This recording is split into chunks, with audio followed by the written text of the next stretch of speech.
Good day. Whilst the Western Alliance is in the grip of intense acrimony with France and New Zealand and various other countries criticising the decision by the United States, Britain and Australia to create AUKUS and to agree this deal for Britain and the United States to supply technology to Australia to enable Australia to build and operate nuclear submarines. And whilst this also comes in for criticism in Europe, and whilst Germany goes through a complicated election, which is unlikely to result in any strong or purposeful government appearing, the other side, the Eurasian states, have been engaged in an extremely important meeting in the capital of Tajikistan, Dushanbe. Xi Jinping, the president of China, who has recently snubbed a request from President Biden of the United States for a meeting, was in physical attendance at this summit. He attended together with various other members of the Chinese Politburo, including Yang Jiechi, who is, of course, the director of foreign policy at the Chinese Communist Party's Central Committee. And Vladimir Putin himself was not physically present. He is currently in self-isolation in the Kremlin because members of his entourage have contracted the pandemic infection, but he attended via video link. By the way, another important leader, Narendra Modi of India, also attended by video link. Now, it is really quite astonishing that this summit meeting in Dushanbe, which brought together all the states of the Shanghai Cooperation Organisation, has gone so completely unreported in the Western media. It's very surprising that this process of Eurasian construction, which continues all the time, is so little understood or talked about in the West. This is despite the fact that this is turning out to be a pivotal and extremely important summit meeting, as the speeches, the comments made by the two most important participants, President Putin and President Xi, will show. Now, I ought to say that the Shanghai Cooperation Organisation, when it was set up around 20 years ago, was at that time arguably a rather unimportant and amorphous body. It did indicate, the fact that it had been set up did indicate that events were taking place in Eurasia and that the Chinese and the Russians were in direct contact with each other in a way that they had not been for much of the previous decade or through the second half of the Cold War. And there was a fair amount of evidence already 20 years ago that the Chinese and the Russians were starting to coordinate positions on foreign policy questions, particularly at the level of the UN Security Council, where they were starting to vote in unison on key issues. But it is also true that at that time, neither Russia nor China prioritized their relations with each other. This period, 2020 to the year 2000 and the years following, were the early years of Vladimir Putin's presidency, and at that time he was still very committed, as I very well remember, to forging extremely close relations with the West, with the EU in particular, and with Germany above all. And he had at this time forged very close relations, very close friendships with certain key European leaders, Gerhard Schröder of Germany, Jacques Chirac of France, and Berlusconi of Italy. And for a time, it did seem as if Russia was actually going to be playing an active role in European diplomacy and seemed to be edging ever so slowly and ever so gradually towards integrating itself with the European institutions and becoming part of what might be described as the broader West. I want to stress that I don't think Putin himself would have ever seen it in those terms. As far as he was concerned, this is not Russia subordinating itself to the European Union, and certainly not to the United States, but rather pursuing friendship with those countries, developing economic links with those countries. Those countries, the Western countries, of course, in 2000 appeared to dominate the world economy, and seeking good economic and trade relations, because that was the pathway that Putin saw towards a modernization of Russia. At no point in time did Putin, however, intend that Russia would become a mere vassal state of the West. At that time, of course, he was seeking already to reverse the policies of the previous Yeltsin era and reassert Russia as an active sovereign state, a state that played an independent role in world affairs. But he still believed, and continued to believe for some years, that it was the partnership with the West which would be the way forward. And China in the year 2000 was going through a very similar process, actually, though from a rather different perspective.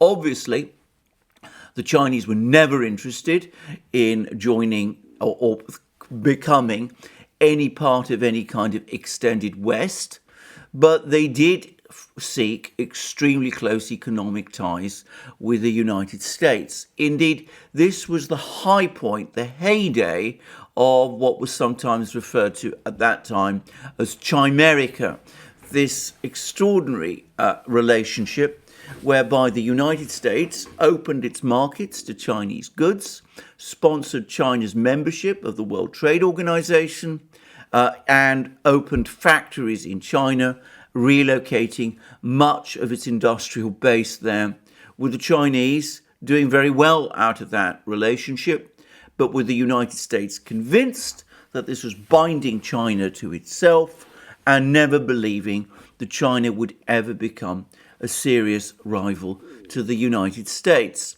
So this was, as I said, the heyday of Chimerica, the relationship between China and the United States. And as I very well remember, in those days, long ago, as they seem now, the year 2000, it did appear as if China and the United States, though perhaps not again exactly friends, were joined at the hip in economic and trade terms and would together dominate the world, but with China clearly subordinated to the United States, and indeed in some ways an extension, as it seemed, of the much bigger US economy, with China integrated into the United States economy in all kinds of ways. So that was the world of 2000. Well, how different today's world looks. China, of course, has grown in economic and military power beyond anyone's imaginations. And Russia has re-established itself as a great power. It's sorted out many of the problems in its economy. It is now once again a major military player and a major geopolitical force in Eastern Europe and in Eurasia, in Western Eurasia, and increasingly in the Middle East. And this has been a fundamental transformation of the international situation. And what is added to that transformation is that these two rising powers, and to be very clear, they are both rising powers. Russia is also a rising power alongside China, though that is something that many people struggle to accept or understand.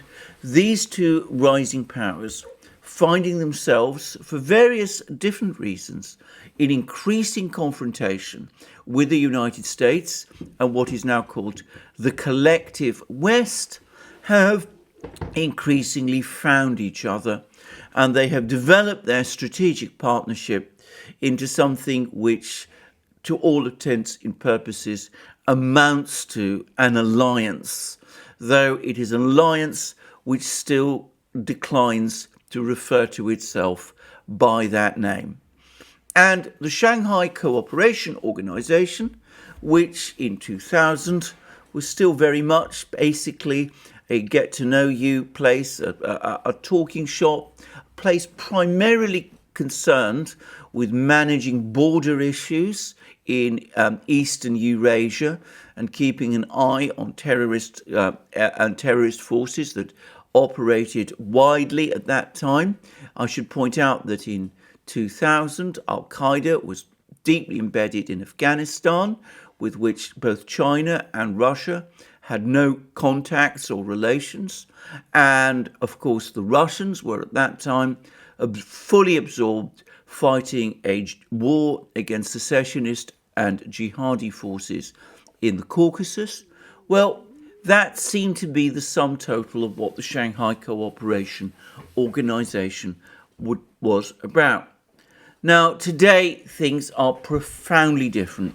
Not only is the Shanghai Cooperation Organisation becoming increasingly the umbrella body that brings together all the various elements that make up the greater Eurasian whole, but it is gaining increasing features which begin to look or acquire some of the attributes of an actual formal alliance system. Now, I'm going to come to that briefly later in this program, but I would point out something else about the Shanghai Cooperation Organisation. We have become very used in the last couple of years to the aggressive way in which the European Union has been seeking to expand across Europe, taking in every single country that it can, except, of course, Russia, which it is obviously and primarily focused against and which it sees as its adversary. Well, the Shanghai Cooperation Organisation is starting to do something rather similar to this. It's not exactly the same, but it has expanded far beyond the organisation that was created way back in Shanghai 20 years ago.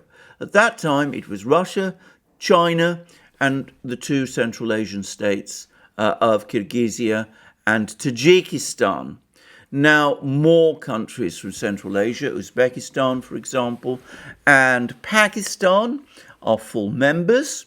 And it seems that before very long, other Central Asian states, Turkmenistan perhaps, will also be members too. But an important decision has just been made in Dushanbe to grant Iran full membership. Now, Iran is not yet fully integrated into the Shanghai Cooperation Organisation, but it will be shortly. There is still a process, but nobody expects that process to take very long. And before long, Iran, one of the most powerful and pivotal countries of Central Asia, will soon be part of the Shanghai Cooperation Organisation, that decision having been made.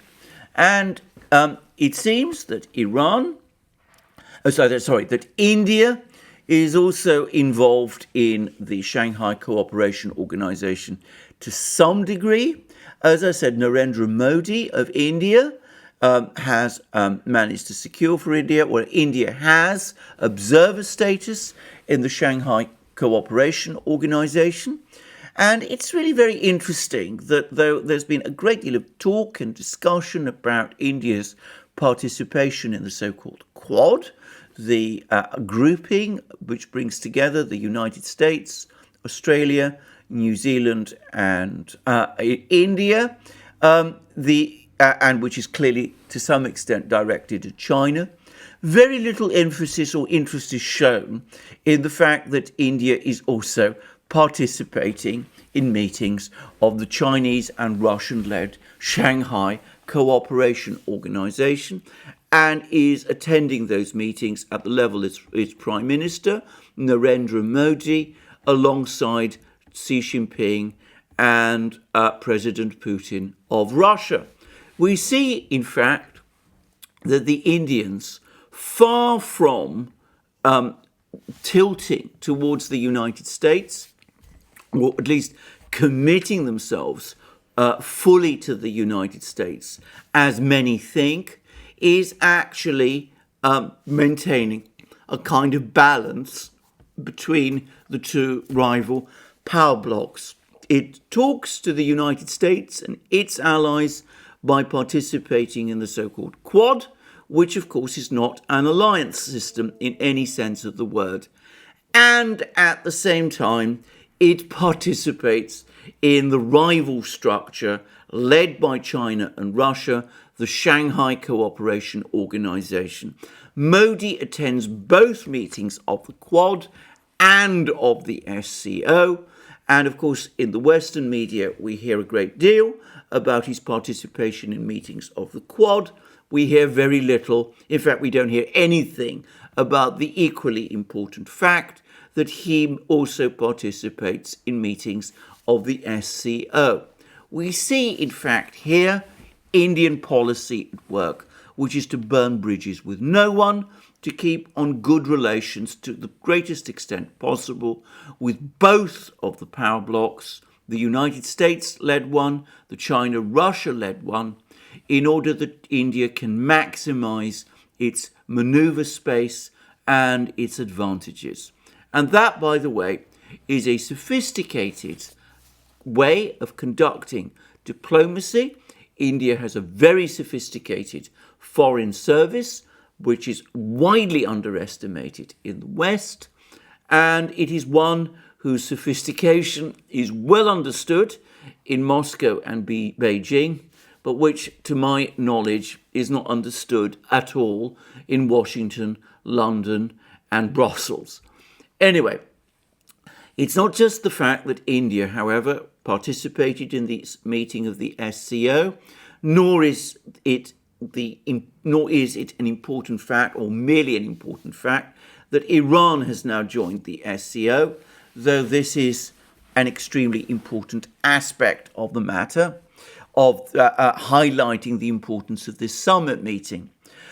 Another thing that has happened at this SCO meeting is that we learn that certain Arab countries are starting to participate actively in what is going on in the SCO. And for a clear understanding of this, we need to go to what President Putin of Russia has said, because it is now quite clear that the Arab states, notably Saudi Arabia, but also some of the other states also, are now increasingly eyeing the Eurasian bloc as perhaps are more important partners, or at least partners that they need to take seriously, as opposed to the alliance, the Western alliance, the collective West, as it is sometimes called.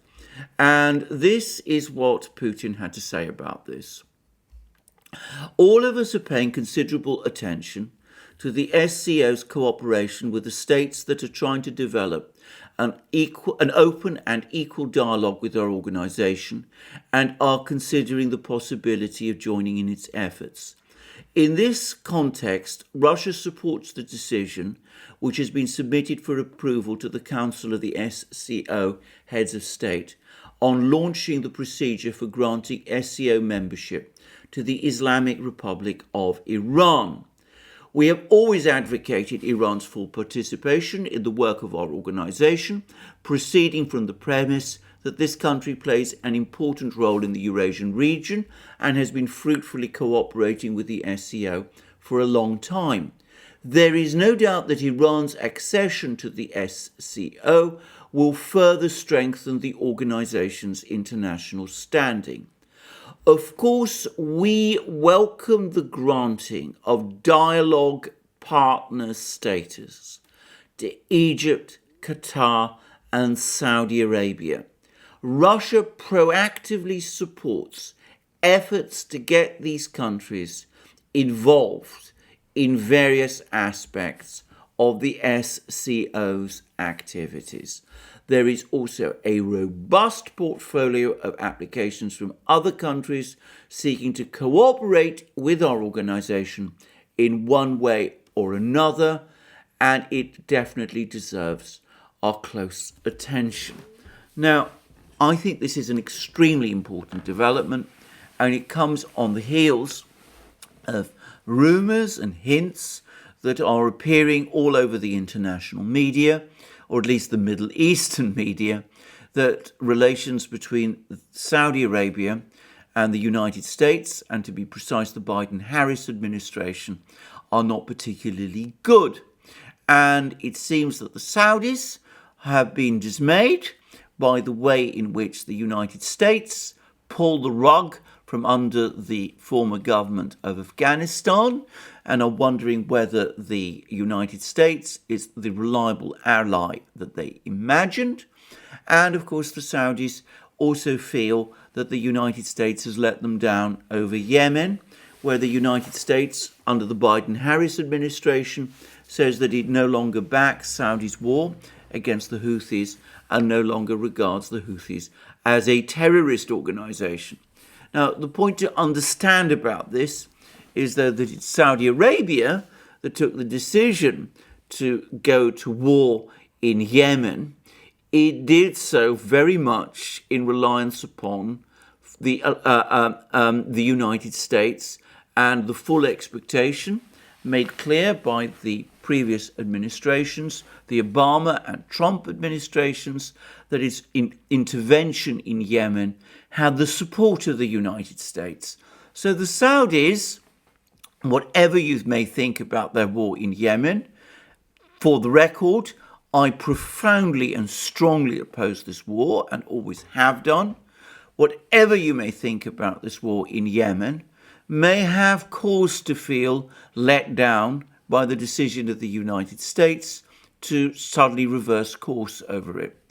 And of course, the Saudis must also be annoyed and increasingly aggrieved by various other steps that the United States is taking. For example, the United States is quietly withdrawing the various surface-to-air missile systems, the Patriot missile systems and the THAAD systems that had been provided or deployed in Saudi Arabia, partly with the intention of countering the presumed threat from Iran that Saudi Arabia believed that it faced.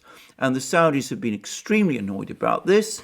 They've tried to buy, in fact, they have bought Patriot missile systems from Greece to try to replace those that the United States has now withdrawn. But obviously they feel once more that the United States has exposed them and shows little interest any longer in defending them. And then, of course, we have further moves that the United States appears to have been taking. The United States, shortly after the Biden-Harris administration came to office, published a report by the US intelligence community which appeared to suggest strong links between Saudi Arabia's de facto ruler, Crown Prince Mohammed bin Salman, and the assassins of the Saudi dissident journalist, Mr. Khashoggi. And that obviously didn't go down well in Saudi Arabia at all, or at least not amongst the people who are close to the Crown Prince, to Mohammed bin Salman himself. And then on top of that, and beyond that, we've now had further critical comments from the United States, publication by the United States of documents which appear to show Saudi intelligence operatives in some sort of contact with the 9/11 hijackers in the weeks preceding the terrorist attack in 2001. By the way, and again, for the record, I fully support full publication of all these documents. But again, that's not the topic of my program today. So it's perhaps understandable that the Saudis feel that things are not as good between them and the United States as they once were, and they are busy reassessing their foreign policy and the line that they have been taking in the last few years. The Saudis, of course, have also learnt from the events of last year when they attempted briefly to launch an oil price war against Russia, that doing so is not a good idea, and that it's far better to work with Vladimir Putin on oil price issues than against him. And so we see the Saudis starting to take steps to distance themselves from the United States, starting to tilt increasingly towards Russia. And there was, of course, that announcement, which I discussed in a previous video, of this military agreement between Saudi Arabia and Russia, which has attracted, again, little attention in the United States and in the Western media, but which I am fairly sure will eventually result in Russia supplying S-400 surface-to-air missiles to Saudi Arabia and other missile systems and military technology in addition to that. And on top of all of this, we have heard increasing news and reports over the last few weeks that the Saudis are now busy trying to mend fences with the country which up to very recently they have seen as their great enemy, which is Iran. And there have been two series of talks between the Saudis and the Iranians in Baghdad, and there's apparently now been a third one in Oman. Now, we don't know much of the details of these talks. Some suggestion that these talks are secret. Well, they're obviously not secret because the whole world knows about them, which is why I know about them. But they're certainly private and confidential. And there are some suggestions, by the way, that they have been brokered by the Russians, and that the Russians, who are keen to get Iran integrated into the Eurasian institutions, with the first step being taken to bring Iran into the Shanghai Cooperation Organisation, and with Iran's SCO membership now effectively granted, and that the Russians want to balance that by maintaining good relations with Saudi Arabia and trying to draw Saudi Arabia and its allies in the Arab world into the expanding orbit of the Eurasian community and of the Shanghai Cooperation Organisation.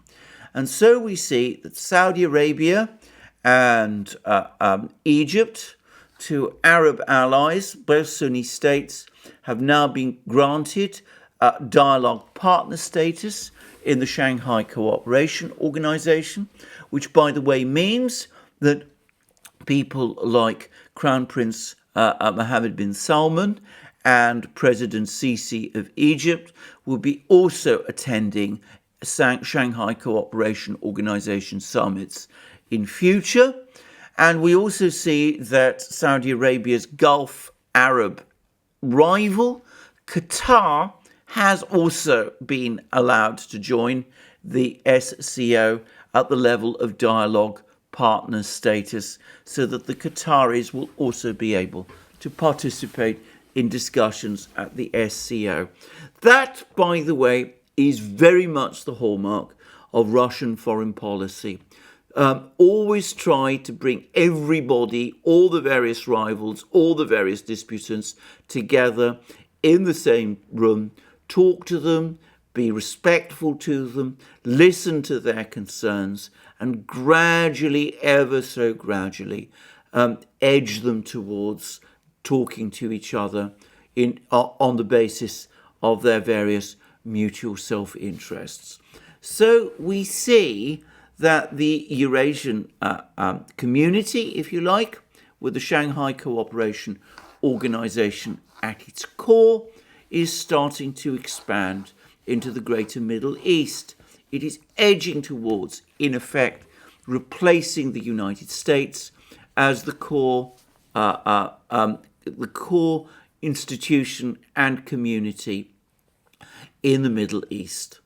And that, I would suggest, is again a radical change, and one which is perhaps not considered with the seriousness and importance that it deserves in the West. But it's not just a geostrategic issue that we're talking about here. It's also an economic issue. And for this, we need to go to the Chinese. And we learn that Xi Jinping was, of course, he was actually physically present in Dushanbe. He was attending the SCO, and he talks a great deal about business and the way in which the various economic parts of the SCO should integrate with each other. And this is an interesting part of his speech, and I'm going to read it in some detail. I'm taking it from the readout of his speech provided by the Chinese Foreign Ministry. This isn't his words themselves, but they give a good sense of what Xi Jinping said. We need to follow the journey of promoting openness and integration. Now, note the word integration. We need to continue to promote trade and investment liberalization and facilitation, as well as the secure and orderly flow of people, goods, capital, and data. The words orderly flow of people, by the way, should be taken very seriously. Neither the Chinese nor the Russians nor any of the other SCO states want to see migration flows and refugee flows across the Eurasian space. They want people to move about in an orderly way, not a chaotic and disruptive one. But to continue, we should create growth drivers of cooperation, such as digital technology, digital economy, green energy, and modern agriculture. We need to strengthen complementarity between the Belt and Road Initiative and the development strategies of SCO countries and regional cooperation initiatives such as the Eurasian Economic Union. We should keep industrial and supply chains functioning smoothly, promote economic integration and interconnected development of all countries, and deliver shared benefits to all. China will continue to share its market opportunities and strive to reach $2.3 trillion in its cumulative trade with other SCO countries in the next 5 years. China will open a China SCO Business and Trade Institute and launch the second phase of the special lending facility to promote Belt and Road cooperation, to mainly support projects related to modernization, connectivity, infrastructure, and green, low carbon, and sustainable development. So, what he is talking about, what Xi Jinping is talking about here, is the full-scale, complete economic integration of Eurasia.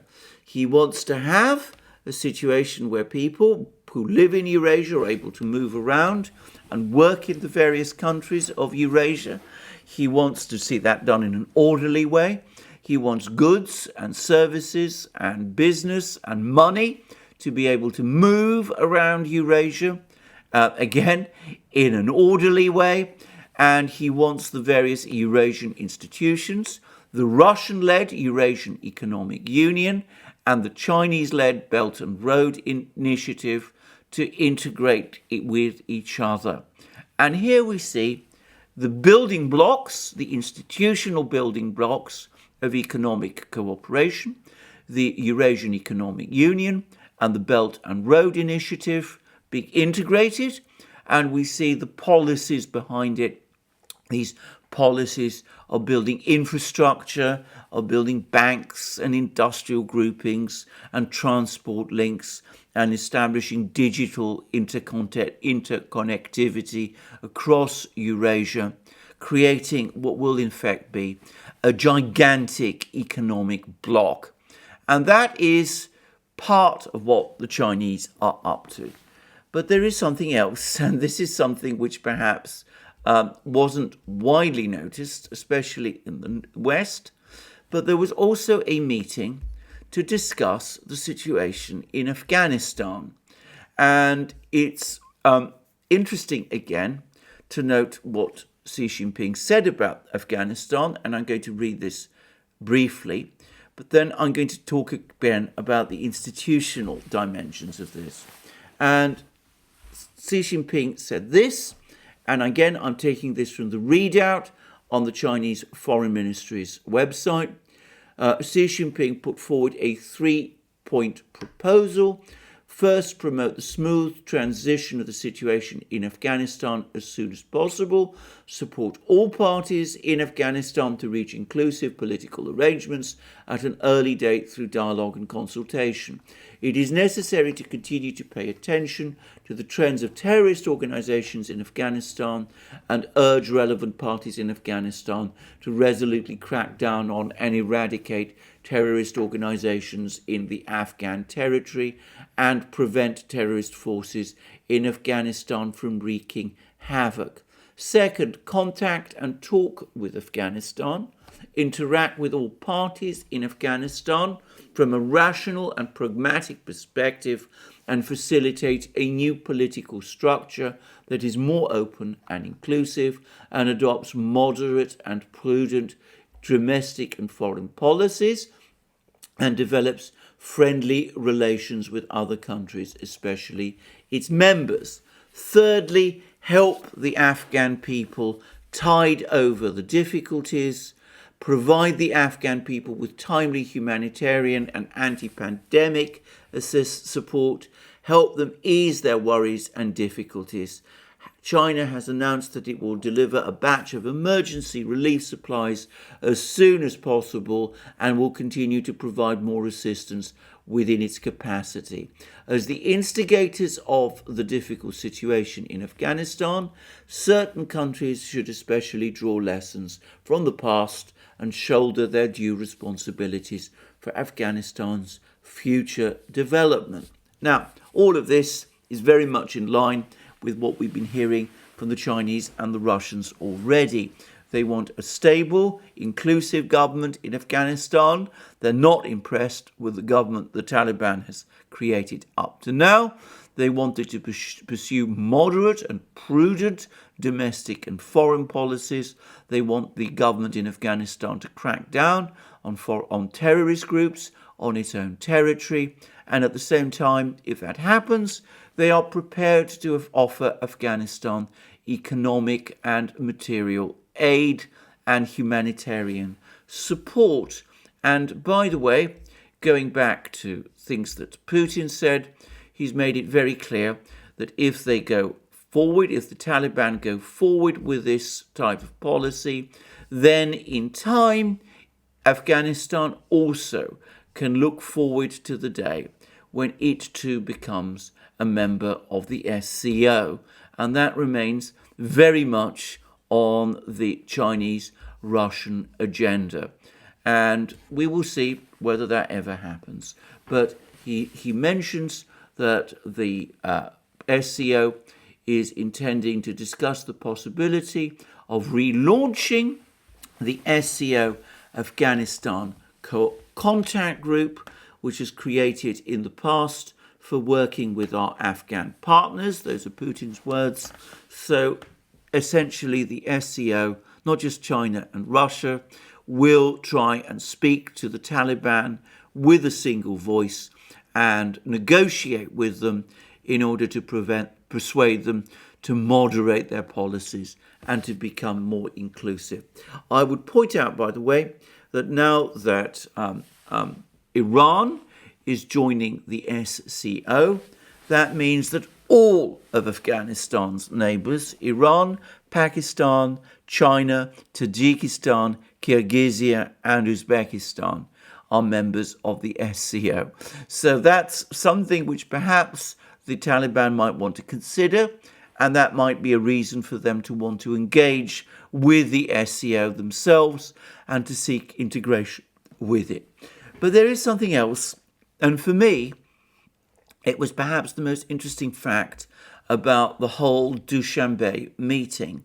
And we come back to something that is discussed in the Chinese Foreign Ministry's readout of the events which took place in Dushanbe in connection with the discussion in Afghanistan. And we read the following. Xi Jinping pointed out that the situation in Afghanistan has undergone fundamental changes, which had an important impact on the international situation, regional structure, and security and stability. At present, Afghanistan is facing many difficulties and challenges. It is an urgent task for all the Afghan people to restore normal order as soon as possible and achieve a soft landing of the situation. The international community and regional countries also need to pay close attention. The member states of the Shanghai Cooperation Organisation and the Collective Security Treaty Organisation are close neighbours of Afghanistan and are within a community for a shared future and shared security. We should play our role in critical moments and join hands to safeguard peace and stability. The SCO and the CSTO should give full play to the unique advantages and respective influences of their member states, adhere to the general direction of politically resolving the Afghan issues, and promote Afghanistan to stop chaos and resume stability. And then we learn that President Xi Jinping attended the meeting on Afghanistan of the heads of state of the Shanghai Cooperation Organisation and the Collective Security Treaty Organisation. Now, that is extremely interesting because, of course, the CSTO is not actually a treaty. It's a military alliance, but it's not one of which China is a direct participant. The Shanghai Cooperation Organisation is an organisation of which China is a member, but China is not a member of the Collective Security Treaty Organisation. It's a military alliance led by Russia. And yet we learn that, in fact, Xi Jinping attended a meeting of the CSTO. Now, this was carefully done.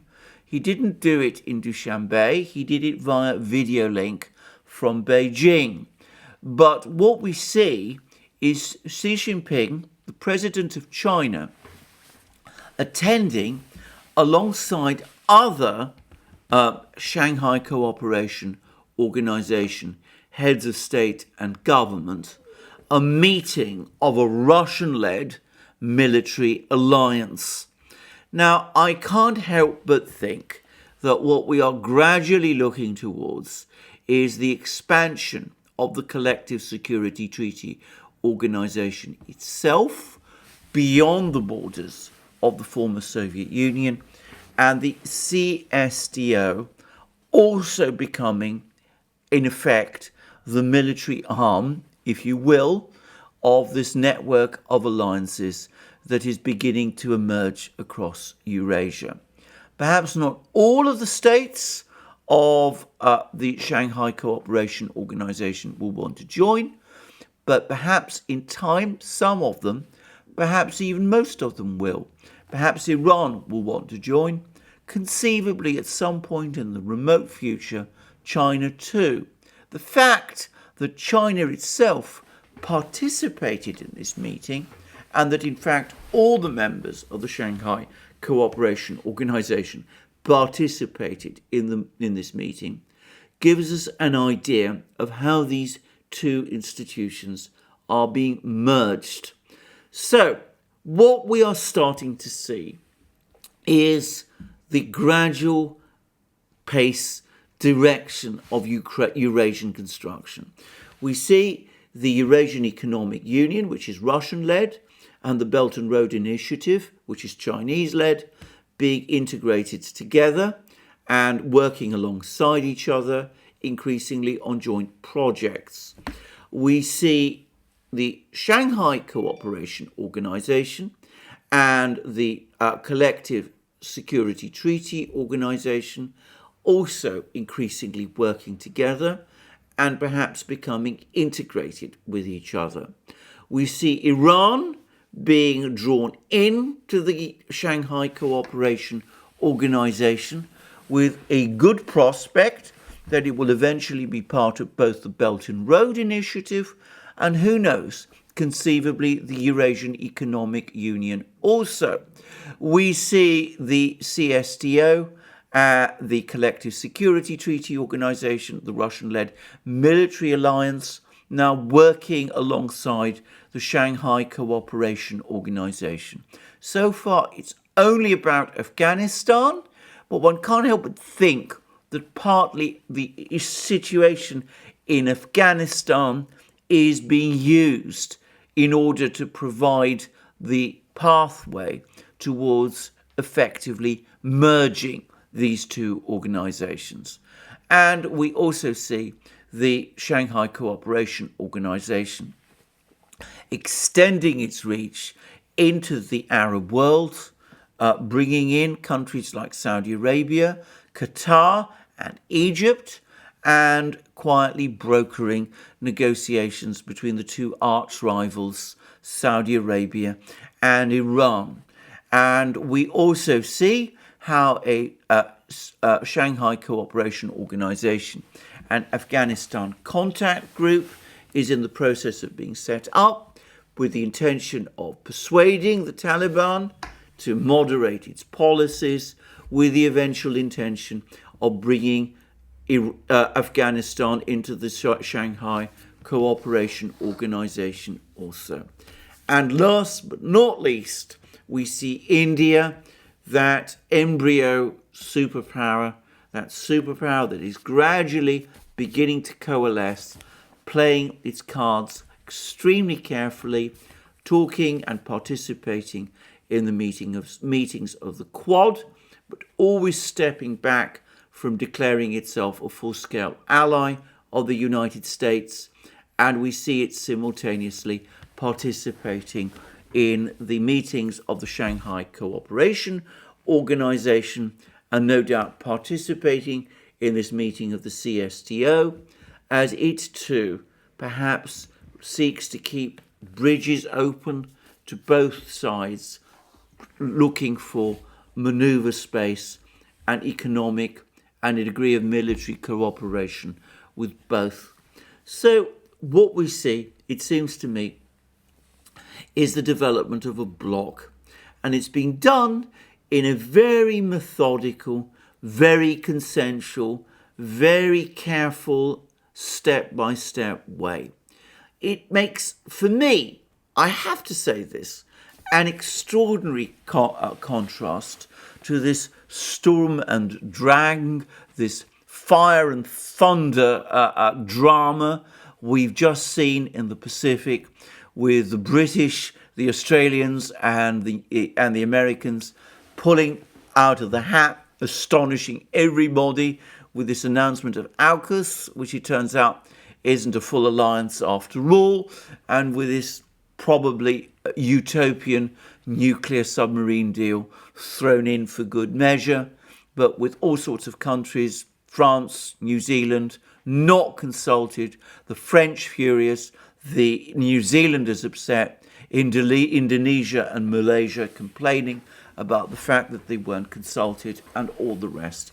So we see, again, and I really want to make this point once more, the contrast between this highly professional, highly purposeful, very systematic, very methodical build-up and construction of the Eurasian bloc by the Chinese and the Russians, and this, frankly, amateur business of the United States trying to develop some kind of alliance system in the Pacific, annoying Vietnam with that disastrous debacle of a visit by Kamala Harris to Hanoi, and pulling rabbits out of a hat like these announcements that have just been made between the United States, Britain and Australia, which perhaps are unrealistic and may create more problems in the long term than solutions. Well, various countries around the world will be watching these events very carefully. We can already see how the Saudis, Riyadh, the government there, the government in Riyadh and the other Arab states are looking and assessing these developments and are gradually deciding that perhaps engagement with the Eurasians is more in their long-term interests than their old alliances with the United States and the West. And we see how the Indians, for their part, are hedging their bets, nervous about getting too close to China, but also far from convinced that the Americans know what they're doing.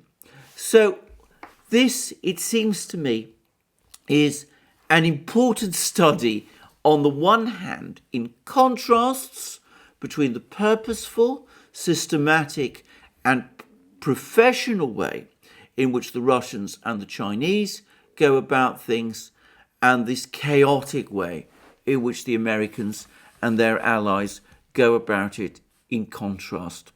Well, I've no doubt which approach in the long term is the better one. And I would say that regardless of what you may think about all of this, it is nonetheless an impressive, in fact, almost an awe-inspiring thing to watch this enormous organization of this gigantic landmass of Eastern Eurasia taking place. The fact that it is all happening in a way that is going to change the geopolitical environment of the entire world, it's all happening without any basic reporting in the West, that it's all going on entirely unnoticed, seems to me astonishing and remarkable. But I will add, by the way, that the Chinese and the Russians probably like it that way. Far better from them that the United States and all those people in Washington, D.C. are spending all their time arguing and quarrelling about inconsequential things and coming up with stunts like the AUKUS nuclear submarine proposal, rather than coming up with really effective strategies to counter what is happening in Eurasia. But there we are, an important summit meeting in Dushanbe, one which, as I said, is not perhaps decisive in itself, but one which is a further big step along the road of Eurasian integration and of the emergence of a great power bloc that not only matches that of the United States and its allies, but which potentially exceeds it in power. Well, thank you for joining me for this long program today on this complex subject. No doubt more about it soon. And I look forward, by the way, to you joining me on future programs, both on this channel and on our other channels. On our other channel, the Duran, where I do programs with my colleague and friend, Alex Christoforou. And please also remember to check out Alex's channel. You'll find links under this video. And also, if you are interested in more content that we produce, remember to join us on Locals, where we have a thriving community and where we are providing more exclusive content. For example, I propose to do very shortly a program which will appear exclusively on Locals, discussing the Russian elections, the Russian parliamentary elections. If you're interested in that topic, you will find my comments about it there. And you can join Locals as a member, and you can listen to my video and my program without having, by the way, the interference that comes from commercials, which I know some people don't like. But I would say that if you want to comment on the thread of the video, well, then you will have to go one step further and pay a very small fee to become an active member, which will enable you at that point to actually participate in the discussion that whatever video I post on Locals will generate. And of course, it's not just locals that we're active on. We're also active on other platforms too, like the new free speech platform, SuperU. And you can also find us on BitChute, Library, Rumble, and ODYSEE also. And please also, if you want to support us, you can do so via Patreon and Subscribestar. And you can go to our shop, buy the amazing things that you will find there. Our amazing magic mugs like this one, which I'm drinking hot chocolate from at the moment, by the way. And our hats, our hoodies, our sweatshirts, t-shirts, long-sleeved and short-sleeved, and all the rest. Lastly, if you've liked this video, please remember to press the like button, and please also check your subscription to this channel. Thank you again for joining me for this long video today. I look forward to you joining me again in future programs, and have a wonderful day until then.